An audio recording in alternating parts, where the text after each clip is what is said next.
Self-awareness allows you to self-correct. Bill Hybels. There's something sacred about the moment you realize you're off course. It's uncomfortable, it's humbling, but it is also holy. Because it is in that moment that you are given a rare and powerful opportunity to self-correct, to pause, to reflect, and redirect. To change not only your path, but the entire destiny of your future. We live in a world that celebrates perfection, but rarely honors correction. We reward people for getting it right the first time, but whisper about those who stumble. Yet every transformation, every redemption, every great comeback begins with one courageous decision, the decision to self-correct. Self-correction is not weakness, it's wisdom. It is the mark of someone mature enough to admit when they've made a mistake and brave enough to do something about it. It is not about shame, it's about ownership. And ownership is power. You see, I know what it feels like to veer off course. I've made decisions that cost me dearly. I've allowed pride to cloud my vision. I've walked down roads that looked promising but led to destruction. And in every one of those moments, I faced a choice. Keep going out of stubbornness or turn around in surrender. Surrender is not giving up. It's growing up. It's recognizing that your direction matters more than your speed. That being right is not as important as getting better. That you are not bound to the path you took yesterday. Self-correction begins with honesty. Honest reflection, honest questions, honest answers. It requires you to sit with yourself and ask, where am I going? And is this where I want to end up? That one question can change your life. Sometimes the hardest part is admitting that we were wrong. Not because we want to rewrite, but because we're afraid that being wrong makes us unworthy. It doesn't. What makes you unworthy is not failing. It's refusing to learn from the fall. Self-correction doesn't mean you throw everything away. It means you realign. You reevaluate. You make adjustments. You pivot. You shift your focus, your energy, and your intent. You recalibrate your heart. When a plane flies off course, it doesn't panic. The pilot makes small corrections to bring it back on track. You can do the same. You don't have to overhaul your life. Sometimes it's one small shift, one honest decision that changes everything. But let's be clear. Self-correction is not comfortable. It requires humility. It demands courage.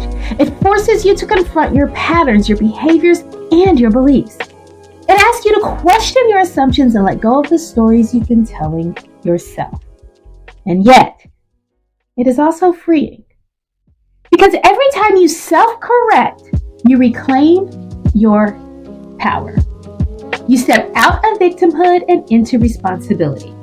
You stop pointing fingers and start building bridges. You become the architect of your future. In my own life, I've had to correct course after massive failures, after public shame, after devastating consequences. And what I've learned is this: your past may explain you, but it doesn't excuse you. You still have the responsibility to grow, to heal, and to make better choices. It doesn't matter if you got it wrong. What matters is that you get it right this time. That means leaving environments that no longer serve your growth. That means apologizing when necessary. That means forgiving yourself for not knowing what you don't know and committing to doing better now than you did before. It means turning down the volume on critics and turning up the voice of your conscience. It means walking away from what's easy in favor of what's necessary. It means doing the hard work even when no one is watching. Self-correction is not reactive. It is intentional. It is a discipline, a habit, a way of life. People who change the world are not the ones who never mess up. They're the ones who regularly check in with themselves and adjust as needed. You must give yourself permission to evolve, to be better than your last mistake, to choose growth over guilt, to rise from the ashes of what you got wrong and become someone who gets it right. You must stop waiting for someone to rescue you from your own reflection. You are the rescuer. You are the redeemer. You are the one who gets to say, this is not how my story ends. It takes courage to self-correct because it often means letting go of identities we've built around bad habits. It means admitting that what once protected us is now preventing us. It means walking away from the familiar to reach for the free. But hear me, there is no shame in shifting. There is only strength. The people who rise are the people who reflect. The ones who pause, who get still, who ask themselves the hard questions and answer them with integrity. That is how healing happens. That is how transformation begins. And you don't have to wait for rock bottom to make a change. You can self-correct at any time. You can choose differently today. You can set a new intention. You can change your tone, your attitude, and your decisions. You're not stuck. You're not powerless. You're not broken beyond repair. You are human and humans grow. Humans adapt. Humans recover.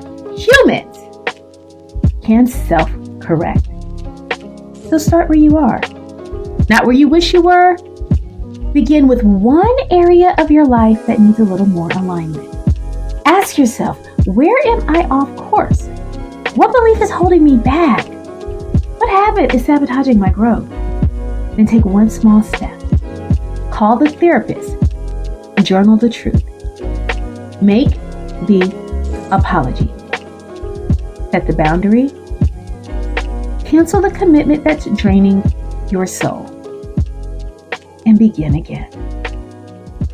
Every great transformation begins with a single choice to stop, reflect, and redirect. You don't have to change overnight, but you do have to change intentionally. And if you stay consistent, the course correction will turn into a brand new destination. So today I challenge you, don't settle for staying off course just because it's familiar. Don't let pride keep you in a cycle that isn't serving you. Don't waste time defending the version of you that's no longer growing. Instead, self-correct. Speak the truth to yourself in love. Embrace the discomfort of change and keep moving forward. Because your best life doesn't happen by accident. It happens by adjustment. And if you're willing to be honest, to be humble, and to be bold, you will find that the life you deserve is already waiting for you on the other side of one brave decision to self-correct. Now go. Pause long enough to reflect, listen deeply enough to hear truth, and move boldly enough to align with your purpose. You've got this. Peace and blessings, Dr. O.